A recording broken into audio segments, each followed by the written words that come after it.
बहुत समय पहले की बात है। उत्तर दिशा में एक विशाल राज्य था जिसका नाम सुवर्णपुर था। यह राज्य सोने जैसी भूमि, उपजाऊ खेतों और मेहनती प्रजाजनों के लिए प्रसिद्ध था। सुवर्णपुर का राजा था राजा विक्रमसेन। राजा विक्रमसेन बुद्धिमान तो था, परंतु उसमें एक बहुत बड़ी कमी थी, लालच। उसे सोने चांदी, हीरे मोती, जमीन जायदाद से कभी संतोष नहीं होता था। उसकी सोच थी, जितना अधिक धन उतनी अधिक प्रतिष्ठा। वह राज्य से लगातार कर टैक्स बढ़ाता जा रहा था।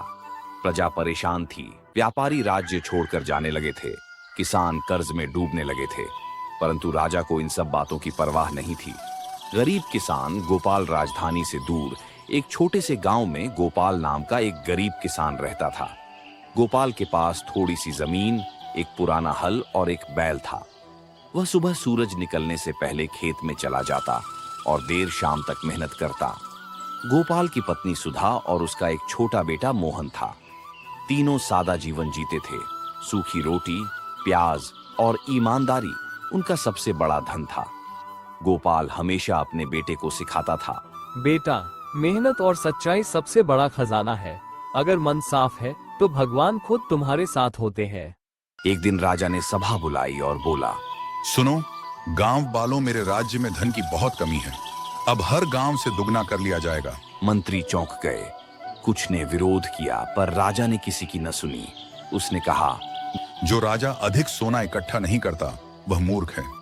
गांव गांव में हाहाकार मच गया। लोगों को अपना अनाज और पशु बेचकर कर देना पड़ा, पर गोपाल ने राजा को कर देने से इनकार कर दिया। उसने कहा, महाराज, मैं गरीब हूँ पर मेहनती हूँ। मेरी फसल खराब हुई है। मेरे पास बस इतना है कि अपने परिवार को 2 वक्त का भोजन दे सकूं। राजा को यह बात बहुत बुरी लगी। उसने सैनिकों को आदेश दिया, गोपाल को पकड़कर जेल में डाल दो। देखता हूँ उसकी ईमानदारी कब तक टिकती है। गोपाल को लोहे की जंजीरों में बांधकर जेल में डाल दिया गया। उसकी पत्नी सुधा रोती रही। बेटा मोहन दरबार तक भागा, पर किसी ने उसकी नहीं सुनी। गोपाल जेल में भी भगवान का नाम जपता रहा। वह कहता, सत्य के रास्ते पर चलता है, उसका साथ कभी ईश्वर नहीं छोड़ते। दिनों बाद राज्य में एक अजीब घटना हुई। राजमहल के खजाने का ताला अपने आप खुल गया और सारा सोना गायब हो गया। पूरे राज्य में हलचल मच गई। राजा ने ऐलान किया, सुनो गांव वालों, जो चोर को पकड़कर लाएगा उसे 100 स्वर्ण मुद्राएं इनाम में दी जाएंगी। कई लोग प्रयास करते रहे, पर कुछ पता नहीं चला। एक रात जेल में गोपाल के सामने एक सुंदर कन्या प्रकट हुई। उन्होंने कहा, सुनो गोपाल, तूने बहुत अन्याय सहा है, पर तेरा मन पवित्र है। कल सुबह जब तुझे राजा के सामने पेश किया जाएगा, तब कुछ मत कहना, बस सच्चाई पर डटे रहना। सुबह सैनिक आए और गोपाल को दरबार में ले गए। राजा ने क्रोध में कहा, बोल गोपाल, मेरा खजाना कहाँ छिपाया है तूने? गोपाल ने शांत स्वर में उत्तर दिया, महाराज, मैं तो गरीब हूँ, मेरे पास अपना पेट पालने तक का साधन नहीं। आपके खजाने का मुझे क्या पता। झूठ मत बोल गोपाल, तेरे गांव के पास की नदी में मेरे सोने के निशान मिले हैं। कन्या के शब्द याद कर गोपाल चुप रहा। तभी दरबार में एक चमत्कार हुआ और दरबार में एक नाग देवता प्रकट हुए, जो सोने के सिक्कों के ढेर पर लिपटा हुआ था। और नाग देवता बोले, हे लालची राजा, यह खजाना गोपाल नहीं चुराया है, बल्कि तूने खुद अपने लालच में खो दिया है। तूने लोगों से लिया हुआ धन छिपाया था और अब वह धरती ने निगल लिया। ये देखकर सब लोग भयभीत हो गए। राजा मूर्छित होकर गिर पड़ा। कुछ दिनों तक राजा बीमार रहा। नींद न आती, भूख न लगती। उसके मन में भय और पश्चाताप दोनों भर गए। फिर एक दिन उसने गोपाल को बुलवाया और कहा, किसान गोपाल, मैंने तुझ पर अन्याय किया। मैं तेरा आर्णी हूँ, जो चाहे मांग ले। महाराज, मुझे कुछ नहीं चाहिए, बस इतना कीजिए कि अब से राज्य में किसी गरीब से अन्याय न हो। हाँ, गोपाल ने विनम्रता से कहा। राजा की आंखों में आंसू आ गए। उसने गोपाल को सम्मान पूर्वक अपने दरबार का मुख्य सलाहकार बना दिया। गोपाल के बेटे मोहन ने पढ़ लिख कर राज्य का सबसे योग्य मंत्री बनने का गौरव पाया। गोपाल ने अपनी अंतिम सांस तक लोगों की सेवा की। जब गोपाल मृत्युशैया पर था, तब राजा विक्रमसेन खुद उसके पास आया और बोला। गोपाल ने मुस्कुरा। गोपाल, तूने मुझे इंसान बनाया, तेरा नाम सदियों तक लिया जाएगा। गोपाल ने मुस्कुराते हुए कहा। महाराज, मेरा नाम नहीं, मेरे कर्म याद रखिए। अगर हर इंसान अपने लालच को त्याग दे तो ये धरती स्वर्ग बन जाए। बहुत समय पहले की बात है। एक गांव में रामू नाम का मेहनती किसान रहता था। वह गरीब था लेकिन ईमानदार और परिश्रमी था। उसके पास थोड़ी सी जमीन थी जिस पर वह दिन रात पसीना बहाकर खेती करता। दूसरी ओर उसी गांव में एक लालची सेठ धनीराम भी रहता था। वह गांव का सबसे अमीर आदमी था, लेकिन उसके मन में लोभ और स्वार्थ भरा हुआ था। धनीराम सेठ के पास कई खेत, दुकानें और गोदाम थे। वह गरीबों को ऊंचे ब्याज पर कर्ज देता और उनकी मेहनत का फायदा उठाकर और अमीर बनता जाता। रामू किसान सुबह सूरज निकलने से पहले उठ जाता, खेतों में हल चलाता, बैलों को चारा देता, बीज बोता और दिन भर धूप बारिश झेलकर मेहनत करता। उसके पास ज्यादा साधन नहीं थे, लेकिन उसकी लगन और ईमानदारी इतनी मजबूत थी कि लोग उसकी इज्जत करते। रामू भले ही गरीब है, लेकिन मेहनत से कभी पीछे नहीं हटता। दूसरा किसान। हाँ भाई, मेहनत ही उसकी असली पूंजी है। गांव वाले अक्सर कहते रामू की पत्नी भी उसका साथ देती। दोनों मिलकर अपने बच्चों को अच्छा संस्कार और शिक्षा देने का सपना देखते। सेठ धनीराम बहुत ही लालची था। इधर सेठ धनीराम का बस एक ही काम था, दूसरों की मेहनत का फायदा उठाना। वो गरीब किसानों को बीज और खाद ऊंचे दाम पर देता और जब फसल तैयार होती तो उनसे आधे दाम में अनाज खरीद लेता।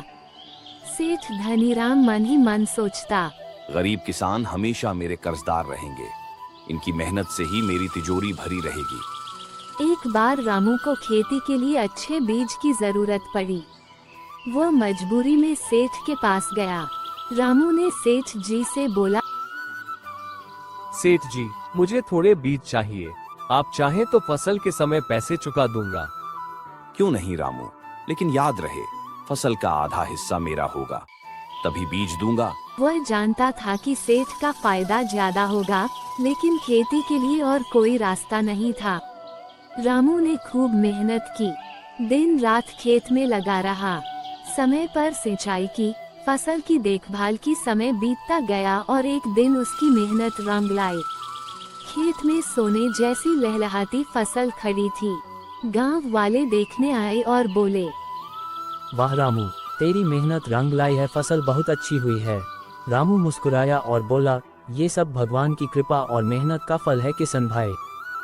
कुछ दिन बाद जैसे ही फसल पककर तैयार हुई, सेठ धनीराम अपने नौकरों के साथ खेत में पहुंचा और रामू से बोला, रामू याद है ना, रामू आधी फसल मेरी है। रामू ने बोला, जी सेठ जी, मुझे अपना वादा याद है। रामू ने ईमानदारी से आधी फसल सेठ को दे दी, लेकिन सेठ की नजर अभी भी बाकी फसल पर थी और सेठ मन ही मन सोचता, अगर किसी तरह बची हुई फसल भी मेरी हो जाए तो और फायदा होगा। सेठ ने रामू से कहा, देखो रामू, तुम्हारी मेहनत सच में काबिले तारीफ है, लेकिन इतनी फसल रखने से तुम्हारे घर में जगह कम पड़ेगी। क्यों न तुम बाकी भी मुझे दे दो, मैं तुम्हें पैसे भी दूंगा। अरे रामू ने सोचा, फसल बेचकर मुझे बच्चों की पढ़ाई और घर खर्च के लिए पैसे मिलेंगे। लेकिन जब उसने सेठ से दाम पूछे तो सेठ बहुत कम कीमत बताने लगा। रामू ने बोला, सेठ जी, इतनी मेहनत से पैदा की गई फसल का इतना कम दाम। अरे गरीब आदमी, तुझे सौदा करना आता है, लेना है तो ले, वरना देख लेना, अगली बार बीज और खाद नहीं दूंगा। रामू चुपचाप घर चला आया। अब रामू ने तय किया कि वह अब सेठ पर निर्भर नहीं रहेगा। अगले साल उसने खुद बीज बचाकर बोने का निश्चय किया। उसने और मेहनत की। इस बार बारिश भी अच्छी हुई और फसल पिछले साल से भी दुगनी आई। गांव वाले उसकी मेहनत देख दंग रह गए। उधर सेठ ने सोचा, अब रामू मुझसे बीज नहीं ले रहा। अगर ऐसे ही चलता रहा तो मेरा धंधा बंद हो जाएगा। लालच के चक्कर में सेठ ने अपने गोदाम में जरूरत से ज्यादा अनाज जमा कर लिया था।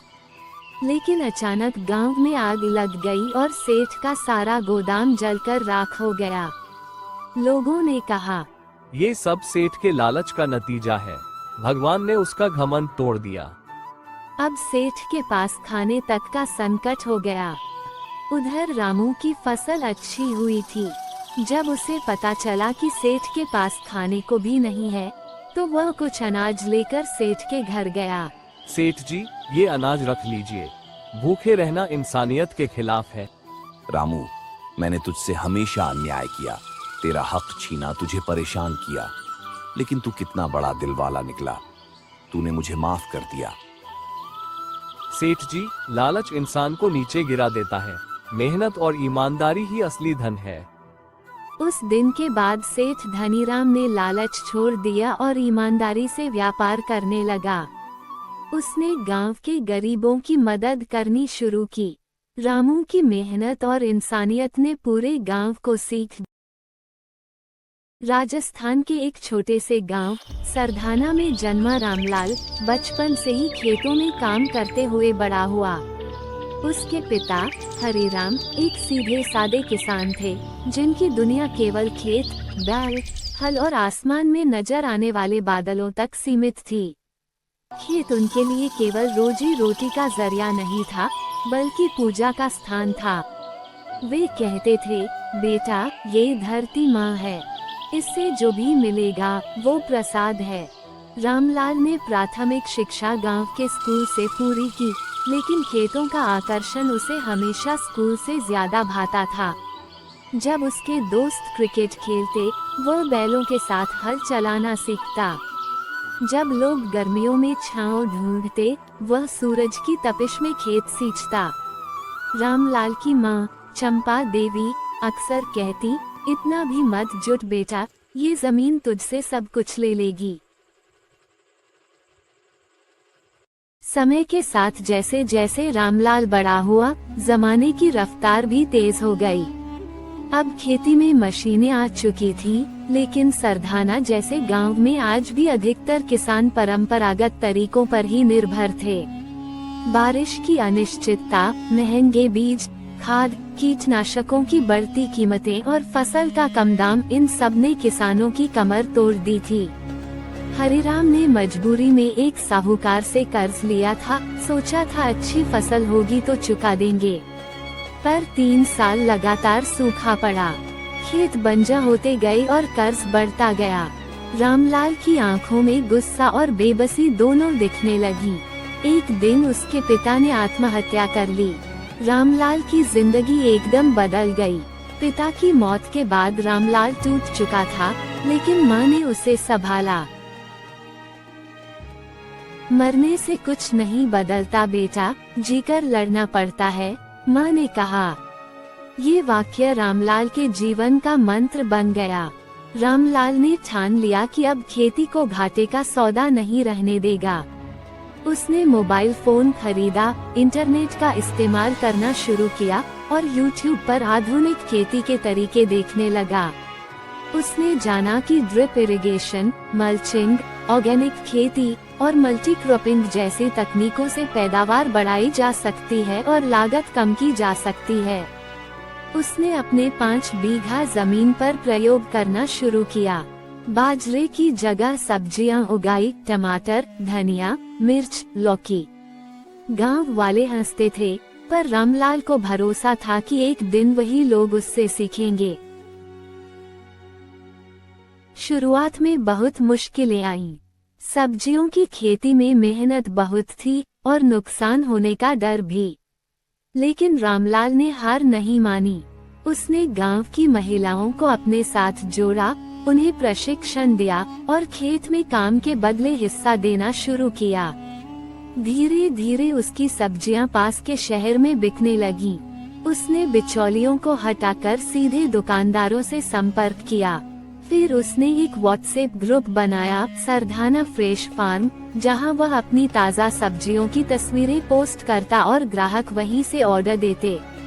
अब रामलाल के पास सिर्फ खेत नहीं थे, एक पूरा खेती बाड़ी का बिजनेस मॉडल था। रामलाल की सफलता ने गांव में एक नई चेतना जगाई। अब दूसरे किसान भी उससे मिलने आने लगे। वो किसी से ज्ञान छुपाता नहीं था। उसने गांव में कृषि पाठशाला शुरू की, जहां हर रविवार को किसान इकट्ठा होते, समस्याओं पर चर्चा करते और नए तरीकों को सीखते। रामलाल अब केवल किसान नहीं रहा था, वह किसानों का शिक्षक और मार्गदर्शक बन चुका था। सरकार ने भी उसके प्रयासों को सराहा और उसे श्रेष्ठ कृषक पुरस्कार से नवाजा। रामलाल ने देखा कि रासायनिक खेती से मिट्टी की उपजाऊ शक्ति कम हो रही थी। उसने धीरे धीरे जैविक खेती की ओर रुख किया। गोबर खाद, नीम के कीटनाशक और कंपोस्टिंग से उसने अपने खेतों को फिर से जिंदा कर दिया। अब उसकी सब्जियां और अनाज जैविक बाजारों में ऊंचे दामों पर बिकते थे। शहर के लोग भी उसके फार्म पर आने लगे। फार्म विजिट, ग्राम जीवन अनुभव, ऑर्गेनिक फूड वीकेंड जैसी चीजों से वह गांव में एग्रो टूरिज्म को बढ़ावा देने लगा। ये कहानी केवल रामलाल की नहीं, भारत के लाखों किसानों की है, जो संघर्ष करते हैं, टूटते हैं, मगर फिर से उठते हैं। आज जरूरत है कि हम उन्हें सिर्फ सहानुभूति नहीं, सम्मान दें।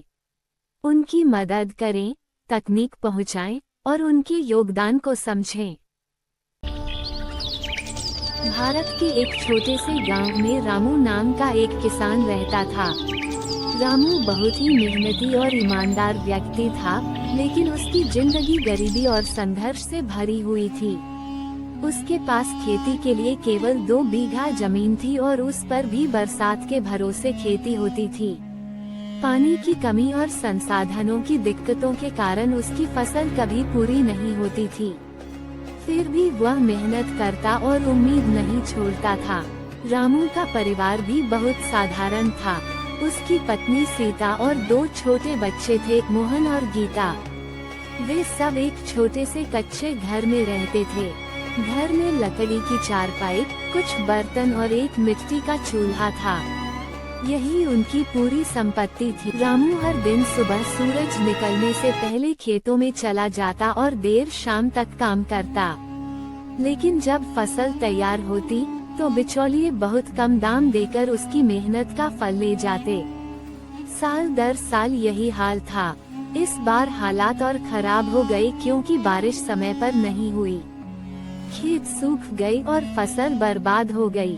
रामू के पास खाने तक के पैसे नहीं बचे। गांव के लोग कहते, सुनो रामू भाई, तुम शहर जाकर काम कर लो, यहाँ रहकर क्या करेगा। अरे नहीं मदन भाई, यह जमीन मेरे बाप दादाओं की निशानी है, इसे छोड़कर नहीं जाऊंगा।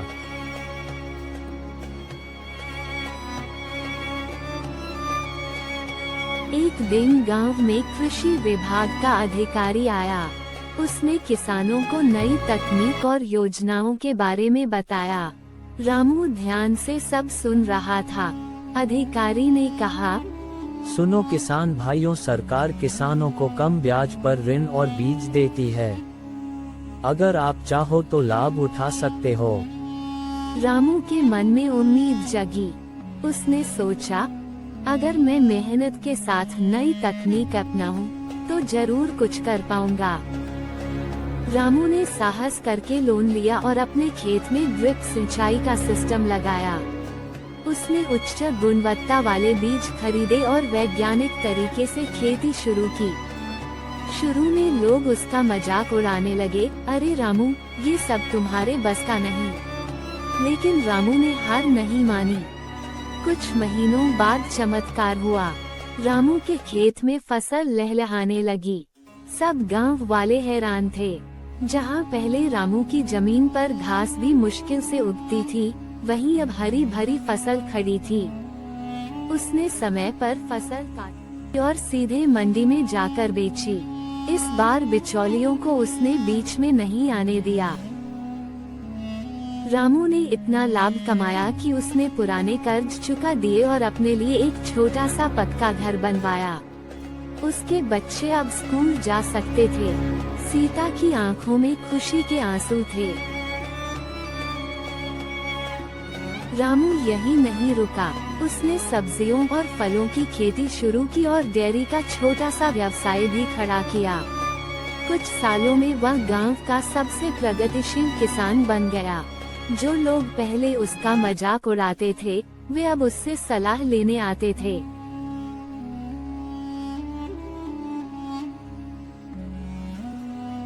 अरे सुनो रामू भाई, हम अपने खेत में अच्छा बीज रोपा है, फिर भी फसल अच्छी नहीं होती है रामू भाई। किसी भी हाल में हार मत मानो। मेहनत, ईमानदारी और सही ज्ञान से जिंदगी बदल सकती है। अब गांव के बच्चों को रामू मुफ्त में खेती के बारे में सिखाने लगा। उसकी कहानी दूर दूर तक फैल गई। रामू आज भी सरल जीवन जीता, लेकिन उसका सपना था कि गांव का हर किसान आधुनिक तकनीक से खेती करे और खुशहाल बने। परिस्थितियां चाहे कितनी भी कठिन क्यों न हो, मेहनत और सही ज्ञान से सफलता मिलती है। बहुत समय पहले की बात है। हिमालय की पहाड़ियों के बीच बसा एक छोटा सा गांव था। वहाँ हरियाली से ढके खेत, चारों ओर बहती नदियाँ और आसमान को छूते देवदार के पेड़ थे। उस गांव में लोग साधारण जीवन जीते थे, खेतों में काम करना, मवेशियों की देखभाल करना और शाम होते ही घर लौट आना।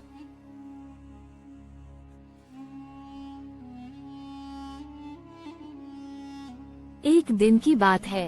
अर्जुन अपने पिता के साथ खेत की जुताई कर रहा था। अचानक उसकी नजर मिट्टी में चमकती किसी चीज पर पड़ी।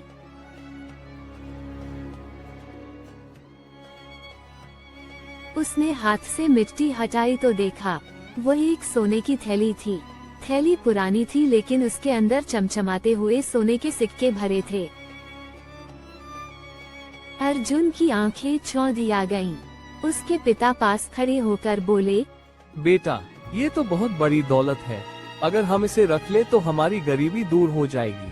खेत खरीद लेंगे, नया घर बन जाएगा।